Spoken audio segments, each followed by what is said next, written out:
أعوذ بالله من الشيطان الرجيم بسم الله الرحمن الرحيم وَلَقَدْ خَلَقْنَاكُمْ ثُمَّ صَوَّرْنَاكُمْ ثُمَّ قُلْنَا لِلْمَلَائِكَةِ اسْجُدُوا لِآدَمَ فَسَجَدُوا إِلَّا إِبْلِيسَ لَمْ يَكُنْ مِنَ السَّاجِدِينَ۔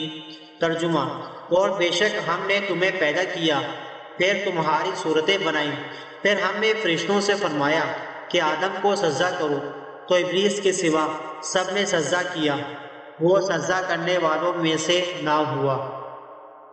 قَالَ مَا مَنَعَكَ أَلَّا تَسْجُدَ إِذْ أَمَرْتُكَ قَالَ أَنَا خَيْرٌ مِّنْهُ خَلَقْتَنِي مِن نَّارٍ وَخَلَقْتَهُ مِن طِينٍ۔ اللہ نے فرمایا، جب میں نے تجھے حکم دیا تھا تو تجھے سجدہ کرنے سے کس چیز نے روکا؟ ابلیس نے کہا، میں اس سے بہتر ہوں، تو نے مجھے آگ سے بنایا اور اسے مٹی سے بنایا۔ قَالَ فَاهْبِطْ مِنْهَا مَا يَكُونُ لَكَ أَن تَتَكَبَّرَ فِيهَا فَاخْرُجْ إِنَّكَ مِنَ الصَّاغِرِينَ۔ اللہ نے فرمایا، تو یہاں سے اتر جا، بس تیرے لیے جائز نہیں کہ تو اس مقام میں تکبر کرے، نکل جا، بے شک تو ذلت والوں میں سے ہے۔ قَالَ أَنظِرْنِي إِلَىٰ يَوْمِ يُبْعَثُونَ قَالَ إِنَّكَ مِنَ الْمُنظَرِينَ۔ شیطان نے کہا، تو مجھے اس دن تک مہلت دے دے جس میں لوگ اٹھائے جائیں گے۔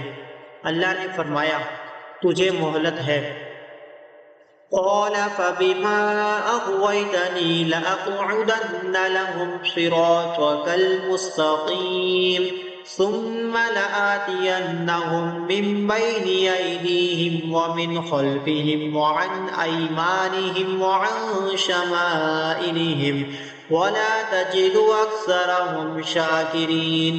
شیطان نے کہا، مجھے اس کی قسم کہ تو نے مجھے گمراہ کیا، میں ضرور تیرے سیدھے راستے پر لوگوں کی طاق میں بیٹھوں گا، پھر ضرور میں ان کے آگے اور ان کے پیچھے اور ان کے دائیں اور ان کے بائیں سے ان کے پاس آؤں گا، اور تو ان میں سے اکثر کو شکر گزار نہ پائے گا۔